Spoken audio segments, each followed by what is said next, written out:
오늘 저는 부활절에 부활이 있기에 다르게 산다. 시작. 부활이 있기에 다르게 산다. 부활절은 기독교만이 가지고 있는 유일하게 기독교만이 있는 명절이죠. 인도의 중국의 산동성에 가면 공자의 무덤이 있습니다. 또 인도의 가비라성에 가면 석가의 무덤이 있습니다. 불교에서는 석가의 유골이나 유회를 최고의 보물로 여기죠. 아주 오래전에 우리 한국에도 석가의 뼈 조각, 그분들 표현으로 말하면 정말 거룩하고 성스러운 거죠.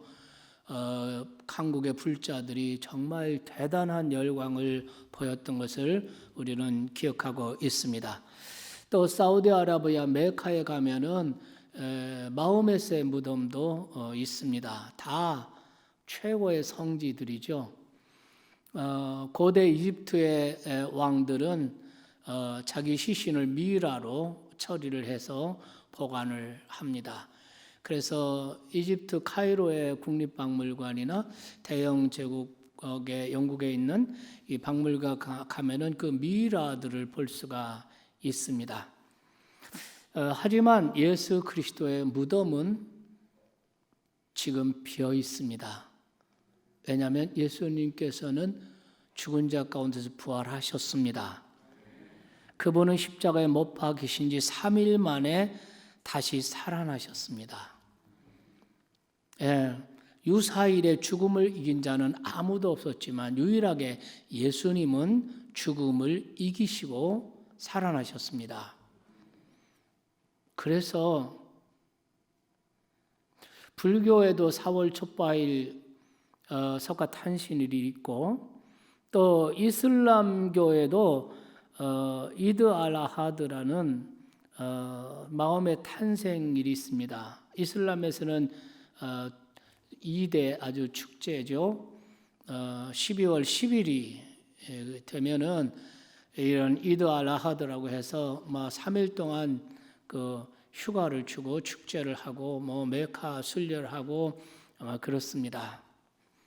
그런데 불교에도 부활절 없고 이슬람교에도 부활절 없습니다. 부활절은 기독교에만 있습니다. 예수님만이 죽음을 이기셨습니다. 오늘 우리가 읽은 본문이 포함된 이 고린도후서 15장을 우리는 대개 부활장 이렇게 부릅니다. 히브리서 11장을 믿음장이라고 그러고 또 고린도전서 13장을 사랑장이라고 부르듯이 이 15장을 부활장이라고 부릅니다.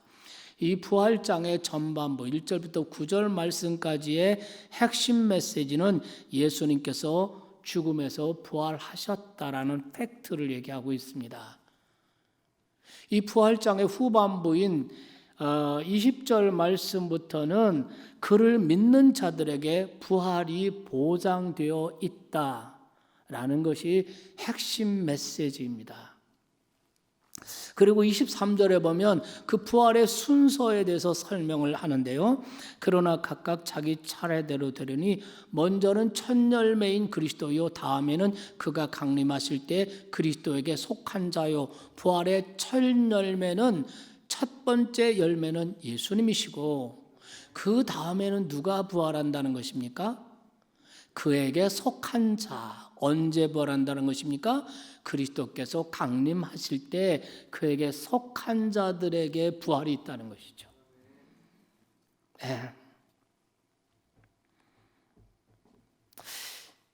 그렇기 때문에 여러분 오늘 이 말씀 이 구절에 보면은 크리스찬에 대한 가장 아름다운 정의가 발견됩니다. 누가 크리스찬입니까? 교회를 다니는 사람입니까? 교회를 다닌다고 다 크리스찬이라고 할 수 있을까요? 그렇지는 않을 것입니다. 크리스찬이란 그리스도에게 속한 사람들, 그리스도에게 속한 자, 그리스도에게 붙어 있는 자, 개역 성경에는 그렇게 되어 있습니다. 그와 연합한 자, 그리고 그들에게 약속된 소망은 그들도 예수님처럼 부활하게 된다는 것이죠. 그래서 여러분, 오늘 이 말씀에서 바울께서는 우리 성도들의 부활을 이야기하면서 가장 중요한 근거, 가장 기본으로 중요한 그 기초를 말할 때 예수님의 부활을 먼저 말해요. 예수님의 부활이 허구라면 우리가 믿는 부활도 허구. 예수님의 부활이 팩트라면 우리의 부활도 예수님 강림하실 때 사실로 우리에게 나타날 것. 믿습니까? 네. 그래서 여기 말씀 우리가 15장 쭉 읽어보면은 그리스도께서 부활하지 않으셨다면, 그리스도께서 부활하지 못하셨다면 우리는 여전히 죄 가운데 있을 것이요. 우리의 믿음도 헛것이고, 우리의 전하는 것도 헛것이고, 우리는 모든 사람들 가운데 가장 어리석고 불쌍한 사람일 것이다. 그러나 예수 그리스도가 부활하신 것이 사실이라면, 그분이 죽은 자 가운데서 다시 살아나신 것이 사실이라면, 우리의 죄는 그분이 십자가에 고난받고 죽으신 것은 우리 죄 때문에 우리 대신 죽으신 것이 확실하고, 믿습니까? 그러니까 그분이 부활하신 것이 사실이라면 우리의 죄 문제는 십자가에서 이미 해결받았고, 그리고 그분이 부활의 첫 열매가 되신다면 우리는, 예수님의 부활은 우리의 부활의 보증이 되신다는 거죠. 믿으시기 바랍니다. 그래서 바울께서는 고린도 15장 이 부활장을 쭉 우리의 부활, 성도의 부활의 소망의 이 복음을 전하면서 제일 먼저 말씀하고 있는 것, 다루고 있는 것이 예수님의 부활의 역사적 사실성을 입증하고 있어요. 두 가지 방법으로. 첫째는 예언의 성취라는 거예요. 예수님의 부활은 구약 성경의 많은 선지자들이 예언한 것이고, 그 성경의 예언대로 우리를 대신하여 우리의 죄를 위해서 십자가에 죽으시고 성경이 예언하신 대로 그분이 다시 살아나셨다는 거예요. 예언의 성취라는 거죠. 두 번째로는 부활의 목격자들입니다. 여기 게바는 베드로의 이름이죠. 이 베드로를 중심한 11명의 제자들, 그리고 때로는 500여 형제들, 이렇게 얘기를 합니다. 목격자들의 리스트가 쭉 공개가 되고 있습니다. 한두 사람이 꿈속에서 만난 예수가 아니라 500여 형제가 동시에, 때로는 11명의 제자가 동시에 객관적으로 만난 것입니다. 그리고 주님의 동생 야고보, 그리고 맨 나중에는 이 고린도 전서를 쓰고 있는 바울 자신도 그 부활의 주님을 만났다라고 얘기를 하고 있습니다. 그들이 다 부활의 목격자죠. 부활의 목격자고 그들이 바로 예수 부활의 증인들이었습니다. 이런 식으로 성경 예언의 성취, 그리고 수많은 목격자들, 이것이 예수님의 부활의 역사성을, 팩트인 것을 먼저 증거하고 있습니다. 왜냐하면 그것이 허구라면 기독교는 다 허구예요. 예수님께서는 복음서에 최소한도 3번 정도 자신의 부활을 예고하셨습니다. 제자들에게. 예루살렘에 가면 내가 많은 고난을 받고 죽을 것이다. 그러나 3일 만에 살아날 것이다. 예수님께서 제자들에게 3번 정도 예수님께서 부활에 대해서 예고를 하셨습니다. 그리고 십자가에 못 박고 죽으셨습니다. 그리고 안식일이 지나고, 안식일이 지난 첫날, 안식 후 첫날, 그러니까 일요일 해 뜨기 전 새벽에 예수님이 그 시신을 아리마대 부자 요셉이 자기의 새 무덤에 안장하는 이런 모습을 유심하게 지켜보던 이 세 여인이 그 부활 안식 후 첫날 새벽 이른 아침에 무덤을 향해 달려갔을 때 무덤은 이미 열려 있었고, 그리고 무덤 안에는 아무것도 놓여 있지 않았고, 그리고 무덤 안에 한 청년이 앉아 있는 것을 보았습니다. 그는 부활의 소식을 전하는 하나님의 천사였습니다. 그러면서 말씀합니다. 너희가 예수를 찾는 줄 안다. 그는 이곳에 계시지 않는다. 그분은 살아나셨느니라. 빈 무덤, 천사의 증언, 그리고 성경 예언의 성취, 그리고 수많은 목격자, 이것이 예수님의 부활의 역사적 사실성을 입증하는 것입니다.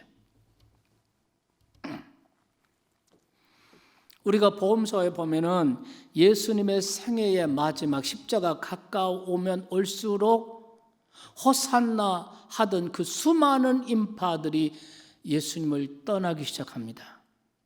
그리고 드디어 성경은 이렇게 말하죠. 예수의 제자들이 다 버리고 도망갔더라. 예수의 제자들도 다 도망갔습니다. 주와 함께 죽을지언정 내가 절대로 주님을 버리지 않을 것입니다 말했던 베드로까지 다 주님을 버리고 도망했습니다. 이제 예수님의 제자 공동체는 해체의 위기를 맞이하고 있었습니다. 그런데 어느 순간, 어느 한순간 그들이 다시 모입니다. 두려워 떨던 그들, 흩어졌던 그들이 갑자기 예루살렘으로 속속 모여들고 있습니다. 그리고 군중들 앞에 나가서 담대하게 예수가 소망이시라고, 예수가 구원이시라고 외칩니다. 오늘 성도님들에게 이 부활절, 이 코로나, 이 세계 팬데믹 현상으로 온 지구촌이 두려워하고 있는 이때 정말 이 부활절에 어떤 메시지를 들려드릴까? 그래서 제가 기도하면서 이 현수막에 예수, 우리의 구원, 부활, 인류의 소망. 아멘. 이 사람들이 한순간 그렇게 두려워서 도망쳤던 사람들이 어느 한순간 속속 예루살렘으로 모여드는 거예요.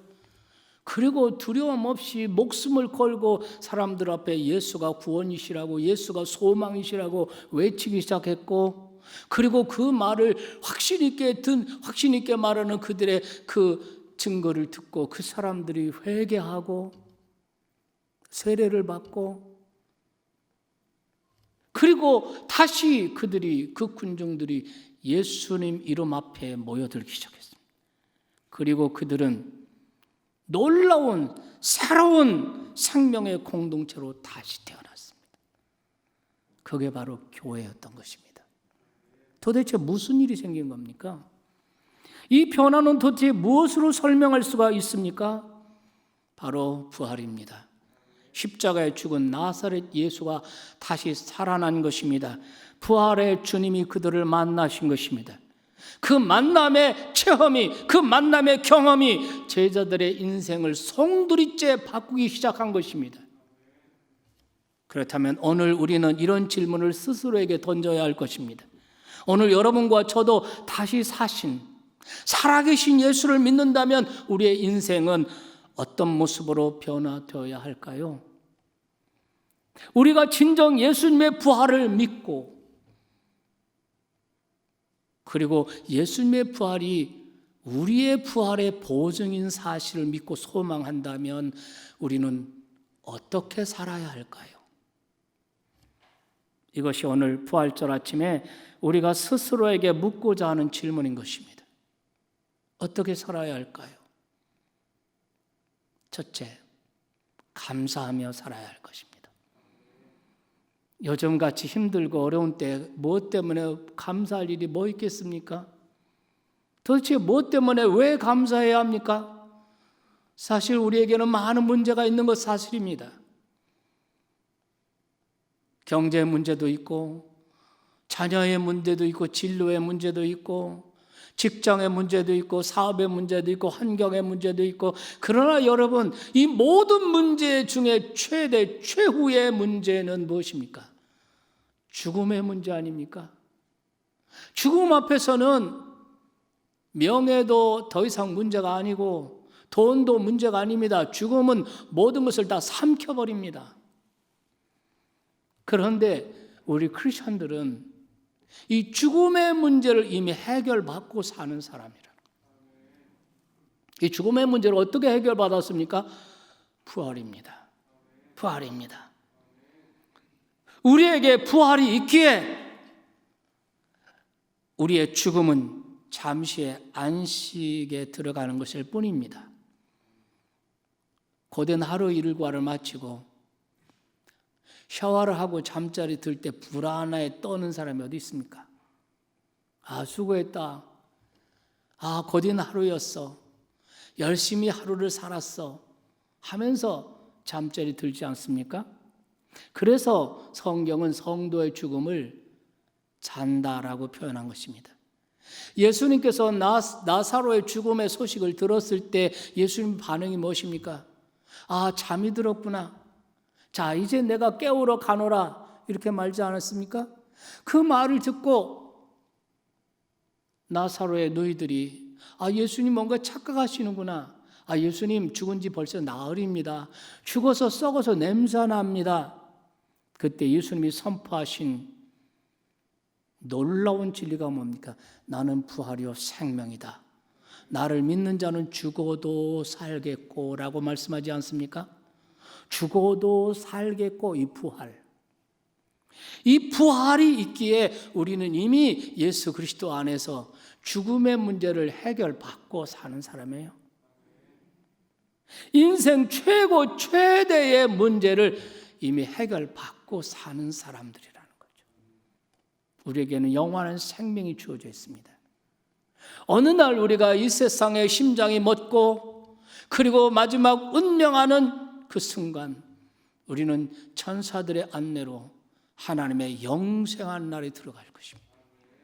그리고 그리스도 예수 강림하실 때 낙원에 있는 우리의 영혼과 흙이 되고 재가 되어버린 우리 육신과 결합하여 썩을 몸이 썩지 아니할 몸으로, 죽을 몸이 죽지 않을 몸으로, 욕된 몸이 영광스러운 몸으로 다시 살고 부활하게 될 것을 믿습니다. 이 부활을 우리가 믿는다면, 이 부활이 있기에 우리는 어떻게 살아야 될까요? 어떤 상황에서도, 어떤 환경을 맞이하더라도 감사할 것밖에 없습니다. 감사가 나올 수밖에 없습니다.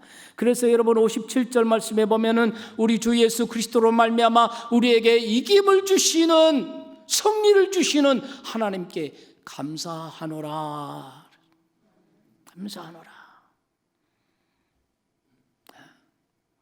56절, 57절, 55절, 56절 보면은 사망아 너의 쏘는 것이 어디 있느냐 이렇게 말하죠. 이것은 승리의 노래입니다. 찬미요 노래인 것입니다.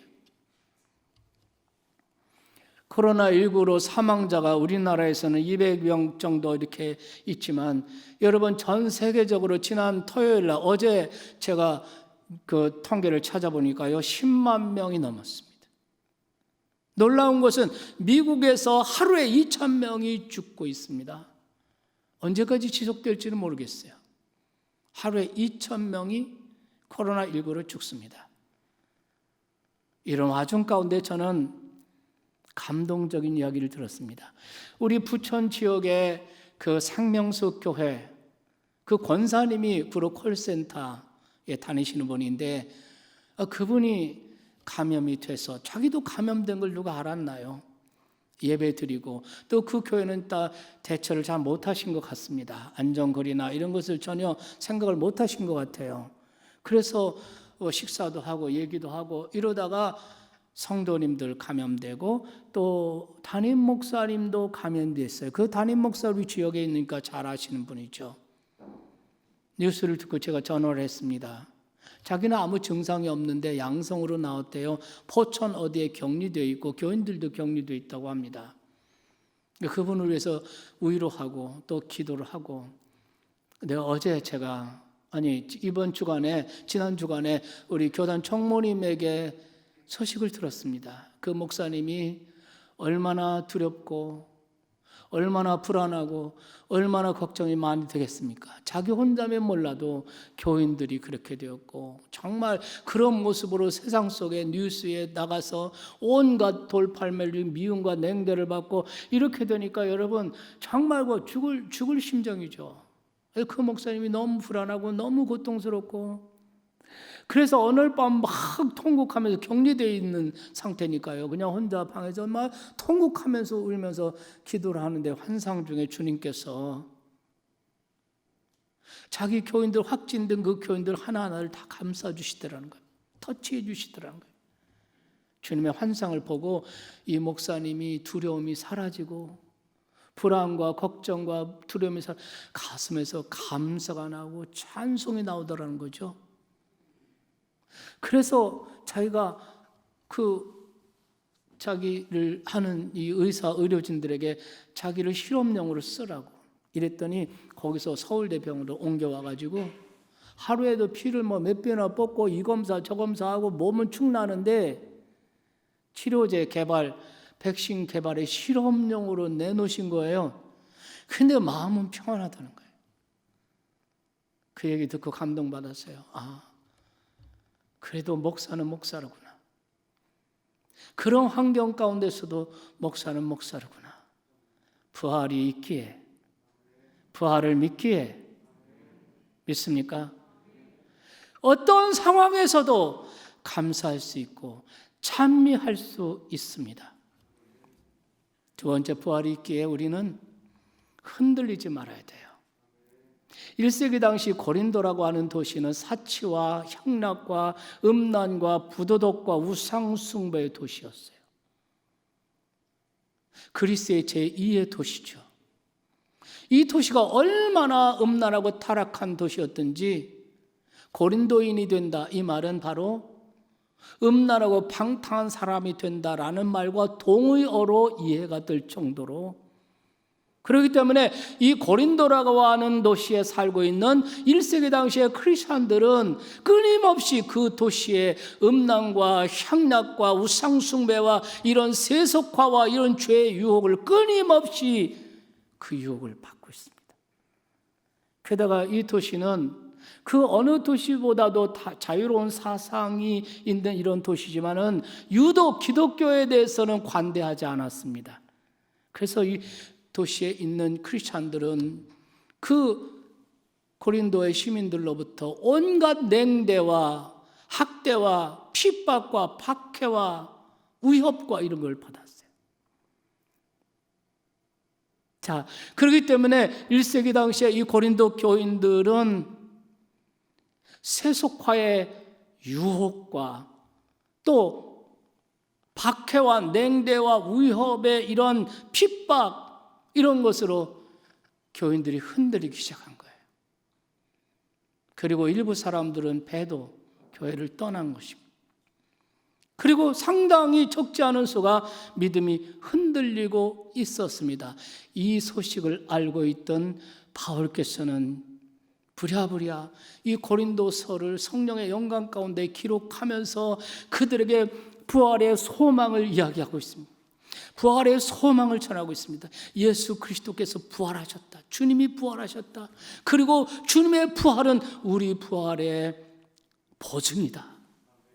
그분은 부활의 첫 열매가 되셨고, 그 다음에 그리스도께서 강림하실 때 그에게 속한 우리가 부활하게 될 것이다. 썩지 않을 몸으로, 영생하는 몸으로 부활하게 될 것이다 라는 부활의 소망을 그들에게 전하면서 강력하게 말합니다. 그러므로 경고하며 흔들리지 말아라. 흔들리지 말아라. 여러분, 우리가 믿음이 흔들리는 건 무엇입니까? 환경에 흔들리고, 상황에 흔들리고, 유혹에 흔들리고, 위협에 흔들리고, 흔들리는 이유가 무엇입니까? 믿음이 견고하지 못해서 그런 거죠. 그러면 믿음이 견고해지려면 어떻게 해야 됩니까? 흔들리지 않을 정도로 믿음이 견고해지려면 어떻게 해야 될까요? 그 답이 오늘 2절 말씀에서 찾을 수 있다고 봅니다. 2절 말씀에 보면 너희가 만일 내가 전한 말을 굳게 지키고 헛되이 믿지 아니하면 그로 말미암아 구원을 얻으리라. 너희가 만일 내가 전한 그 말, 이렇게 말합니다. 내가 전한 그 말을 굳게 붙잡고 있으면 세속화의 유혹에도 흔들리지 않고 박해의 위협에도 흔들리지 않을 수 있다는 거죠. 그렇다면 여기서 내가 전한 그 말이란 무엇일까요? 바로 복음을 말하는 것입니다. 이런 위기의 때, 코로나 팬데믹으로 온 지구촌이 위기를 느끼고 그것으로 말미암아 지구촌의 모든 것이 스톱되고 모든 시스템이 다 무너지고 변화되고 경제 위기의 때 우리가 복음을 굳게 붙잡을 수만 있다면 이런 때에도 우리는 흔들리지 않을 수 있다는 거죠. 그렇다면 여러분, 복음은 또 무엇입니까? 복음이란 무엇입니까? 그 다음 3절 4절을 보시겠습니다. 내가 받은 것을 먼저 너에게 전하였노라. 이는 성경대로 그리스도께서 우리 죄를 위하여 죽으시고 장사 지낸 바 되었다가 성경대로 3일 만에 다시 살아나사 내가 받은 것을 너에게 전했도다. 내가 받은 것을 너에게 전했다. 그것이 복음이에요. 그 복음의 내용이 뭡니까? 성경의 예언대로 예수 그리스도께서 우리 죄를 위해서 죽으셨다는 사실, 그리고 성경의 예언대로 우리를 의롭다 하시기 위해서 다시 부활하셨다는 사실. 그러니까 복음은 예수 그리스도가 복음이에요. 예수 그리스도의 십자가의 죽음이, 예수 그리스도의 부활이 복음이에요. 이런 위기의 때에 여러분이 과학을 붙들겠습니까? 아니면 여러분의 재산이나 명예나 돈을 붙잡겠습니까? 이러한 위기의 상황에 이보다 훨씬 더 우리 앞에 어려움과 환난과 재난이 닥칠 수 있을 수도 있을 텐데, 그러면 그때 우리가 흔들리지 않을 수 있는 건 무엇입니까? 복음을 붙잡는 것입니다. 나를 위해서 십자가에 대신 죽어주시고 그래서 내 죄를 해결해 주시고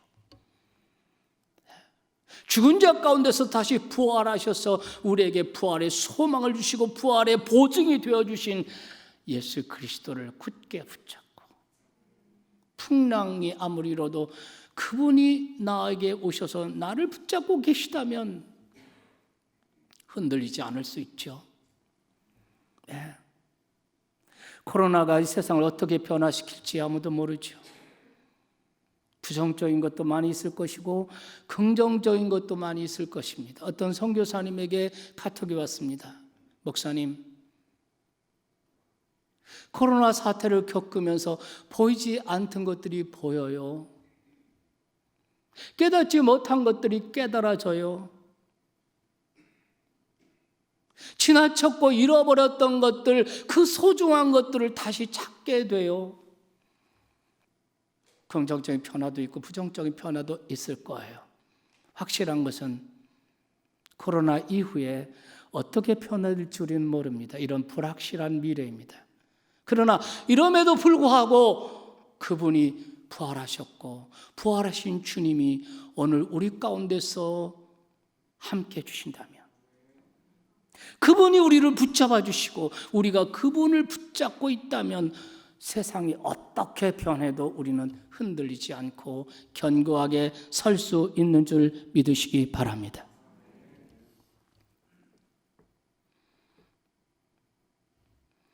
종교개혁자 마틴 루터 아시죠? 마틴 루터가 1529년에 지은 찬송이 있습니다. 내 주는 강한 성이요 방패와 병기 되시니 큰 환난에서 우리를 구하여 내시리로다. 한번 하고 싶은가 봐요. 조금 있다. 이 찬양 아시죠? 이게 1529년에 진, 여러분 찬송가 찾아보세요. 그러면 1529 마틴 루터 이렇게 되어 있어요. 1529년이 그때 유럽에 어떤 일이 있었나?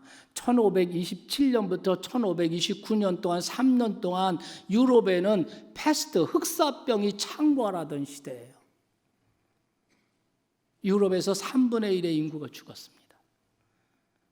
루터의 어린 딸도 이 흑사병으로 그 어린 딸 잃어버렸습니다.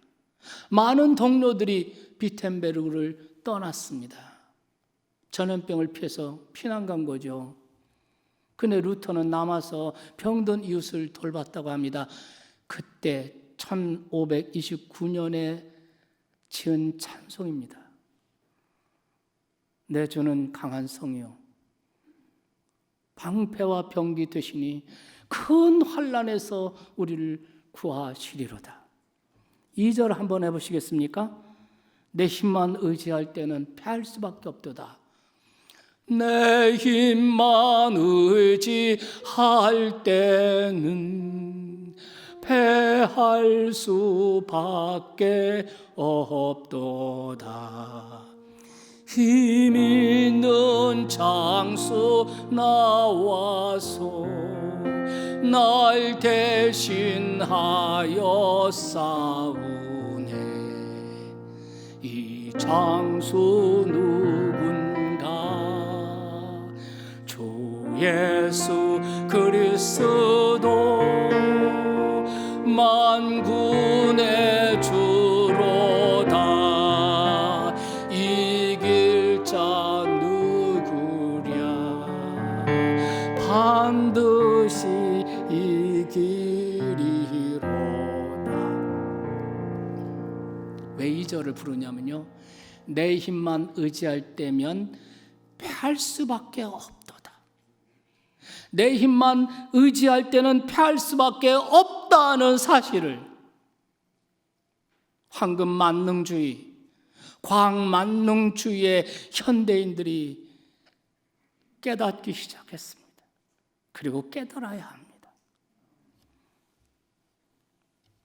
사랑하는 여러분, 여러분에게 예수님의 부활은 어떤 의미입니까? 성경에 보면 예수님의 부활을 믿었던 초기의 기독교인들은 한결같이 그 삶이 완전히 바뀌었습니다. 사도행전 17장에 보면 예수님을 부인하고 핍박하던 사람 사울이죠. 나중에 바울이 됩니다. 예수님의 부활을 믿고 부활하신 예수를 만나고 난 다음에 그는 복음을 가지고 데살로니가로 갑니다. 그곳에서 예수님의 부활을 전할 때 유대인들이 몰려와서 그를 고발하고 그를 폄하합니다. 폄하하면서 하는 말이 사도행전 17장 6절에 있습니다. 천하를 어지럽게 하던 이 사람들이 여기에도 왔다. 천하를 어지럽게 하던 사람, 영어 성경의 트러블 메이커입니다. 천하를 어지럽게 하는 사람, 트러블 메이커. 여러분, 사도행전 24장에 보면 바울이 총독 벨릭스에게 재판받는 과정 가운데 그 유대인들이 몰려와서 대제사장 아나니아의 변호사가, 더들러라고 하는 변호사가 바울을 놓고 벨릭스 총독에게 뭐라고 고발하는지 아십니까? 우리가 보니 이 사람은 전염병 같은 자라, 이렇게 말합니다. 전염병 같은 자. 패스트런트라는 단어예요. 이거는 뭐냐면 여기서 패스트가 여기서 나온 거예요. 패스트, 흑사병, 무서운 전염병이죠. 2000년 전에 예수님의 부활을 믿었던 사람들은 그렇게 살았습니다. 트러블 메이커로. 그리고 패스트런트로 살았습니다. 조용하던 도시에 예수님의 부활을 믿는 사람이 들으면 온 도시가 뒤집어져요. 매일 우상 숭배하고 먹고 마시고 축제하고 즐겁고 쾌락적으로 아주 해피하게 나름대로 살던 그 도시에 부활을 가지고 들어온 사람이 있으면 그 도시에 트러블이 일어나기 시작합니다. 우리는 어떻게 살아야 될까요? 다르게 살아야 합니다. 부활을 믿기에 다르게 삽니다. 우리 역시 이 시대를 살아가는 트러블 메이커로, 패스트런트로 살아야 합니다. 사람이 죽으면 끝이라고 생각하고 사는 사람들, 그래서 먹고 마시고 죄짓고 극단적인 이기주의로 이렇게 살아가는 사람들 속에 우리가 죽음이 끝이 아니다, 부활이 있다, 내세가 있다, 영생의 삶이 있다. 영생의 길로 가는 길이 있다 라고 우리가 선포하고 그것을 말하고 그것을 보여줘야 하는 것입니다. 우리의 입으로 보여주는 것이 아니라 우리의 다르게 사는 삶을 통해서 보여줘야 하는 것입니다. 죽으면 모든 것이 끝이라고 믿고 사는 사람들에게 영원한 삶이 있다는 것을 우리의 구별된 다른 삶을 보여줌으로써 우리는 그것을 보여줘야 됩니다. 다르게 살아야 한다는 것입니다. 그렇기 때문에 여러분, 부활을 믿기에, 부활이 우리에게 있기에 우리는 고난 중에도 기뻐하는 모습을 보는 거예요. 풍랑 가운데도 평화로운 마음을 유지할 수 있고 평화를 노래할 수 있다는 사실을 사람들이 볼 때, 다르게 볼 때 사람들에게 충격이 되고 감동이 되는 줄 믿습니다. 다른 사람이 두려워할 때 우리도 두려워하고, 다른 사람이 낙심할 때 우리도 낙심하고, 다른 사람이 부정적인 말을 할 때 우리도 부정적인 말을 하고, 다른 사람들을 원망할 때 우리도 함께 원망한다면 도대체 부활을 믿는 사람, 예수님의 부활이 우리에게 도대체 무슨 의미가 있는 것입니까? 우리는 부활을 믿기에 어떤 상황에서도 쉽게 절망하지 않습니다. 넘어졌다가도 다시 일어납니다. 7번 넘어져도 8번째 다시 일어납니다. 우리는 부활을 믿기에 두려움이 없습니다. 하나님께서 주신 사명에 충실하게 살아갑니다. 가정에서, 교회에서, 직장에서, 일터에서 어느 곳이든 어떤 상황이라 할지라도 부활을 믿기에 우리는 성실하고 맡은 일에 충성을 다하는 줄 믿으시기 바랍니다. 정직하고 거룩하게 살아가는 것입니다. 왜냐하면 영원한 생명이 우리에게 약속되어 있기 때문입니다.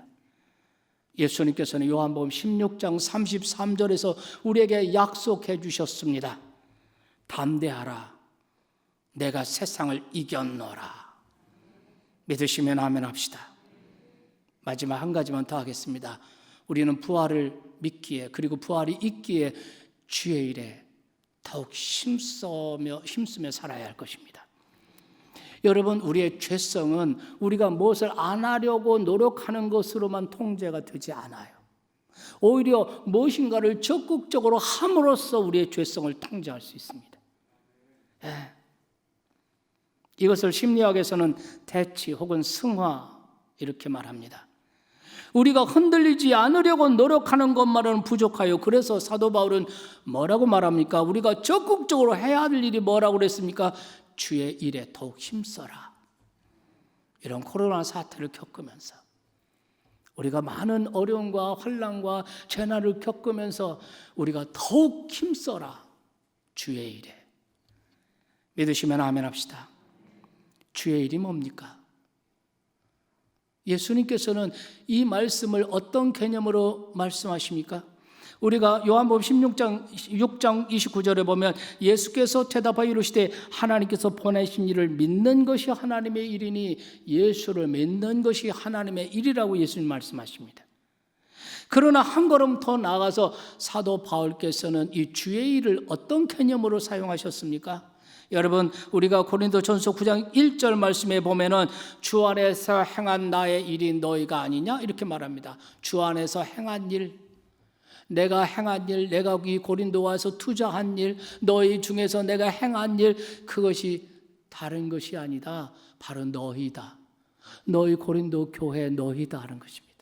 이 말이 무엇입니까? 바울이 추구했던 주의 일, 그것은 바로 고린도 시민들에게 복음을 전하고, 그래서 그들로 하여금 예수님을 영접하고 구원 얻고 영생 얻게 하고, 그리고 그들을 그리스도를 닮도록 섬기고 세워가고, 이런 사역들이 바로 주의 일이라는 거죠. 바로 전도가 주의 일이고, 전도에서 구원받은 영혼들을 그리스도를 닮은 주님의 제자로, 주님의 사람으로 세워가고 양육하는 것이 주의 일이라는 거죠. 믿습니까? 여러분이 부활을 믿는다면, 예수의 부활을 믿고 예수님의 부활이 나의 부활의 보증이 된다는 사실을 믿고, 그리스도 강림하실 때 우리 성도들에게 부활이 있음을 믿고 소망한다면 어찌 우리가 잠잠할 수가 있겠습니까?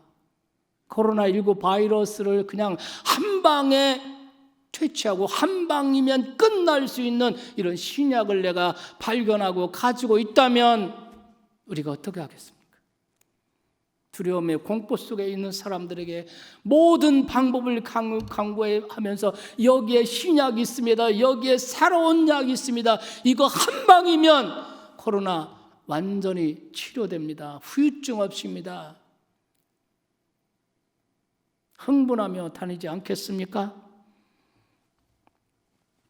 여러분, 참으로 우리가 주께서 부활하신 것을 믿는다면, 그리고 그 부활이 우리 부활의 보증서라면 어찌 잠잠할 수 있겠습니까? 여러분, 코로나 바이러스 치사율이 얼마나 됩니까? 우리나라에는 한 2% 가까이 되는 것 같고, 어떤 나라에는 6%까지 되는 것 같고 그렇습니다. 그런데 이 코로나 바이러스보다 죄의 바이러스는 어떤 치사율을 가지고 있어요? 100%예요. 100% 죽습니다. 육신도 죽고 삶도 죽고 모든 것이 다 망가집니다.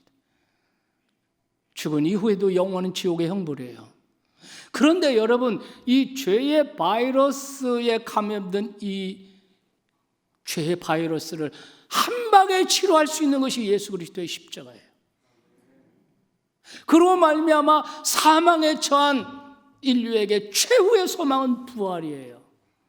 예수가 구원이시다. 예수가 인류의 구원이에요. 과학이 아니에요. 경제가 아니에요. 예수가 인류의 구원이시다. 부활이 인류의 소망이다. 어찌 잠잠할 수 있겠습니까? 마지막으로 보고서 하나 읽어드리고 마치려고 합니다. 예수님을 처형한 빌라도가 그 황제에게 보낸 보고서입니다. 폐하께 문안드립니다. 제가 다스리는 지역에서 최근 수년 동안 일어난 사건을 나라의 운명까지 변하게 될지도 모르는 것이기에 폐하에게 소상하게 알려드리고자 합니다. 저는 원하지 않았지만 폭동이 두려워 희생양으로 예수라는 청년을 십자가에 달아 처형하였습니다. 그리고 그것으로 다 끝난 줄 알았는데 더 큰 혼란에 빠지게 되었습니다. 이유는 그가 다시 살아났기 때문입니다. 그가 묻혔던 무덤은 비어 있습니다. 그의 제자들은 생명을 걸고 그의 부활을 전하고 있습니다. 예수의 생애는 마치 진흙이 토기장이 손에 있듯이 그의 모든 것이 그의 손에 있음을 증명해 주었습니다. 따라서 그의 주장이 사실일 수밖에 없다고 감히 말씀드립니다. 십자가 옆에서 말커스가 말한 것처럼 이 사람은 하나님의 아들이었다고 저는 말하고 싶습니다. 폐하, 이것은 제가 할 수 있는 한 사실대로 기록한 것입니다. 저는 폐하의 충실한 신하입니다. 본디오 빌라도. 예수님의 부활하셨음을 확실하게 증명하는 보고서입니다. 그렇습니다.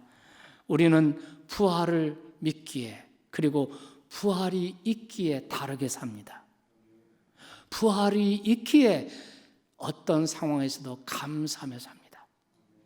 부활이 있기에 우리는 어떤 상황에서, 어떤 환경에서도 흔들리지 않습니다. 우리는 어떤 상황에서도 우리는 주의 일에 더욱 힘쓰는 자들이 됩니다. 부활을 믿기에. 아멘. 오늘 제목은 부활을 믿기에 다르게 산다.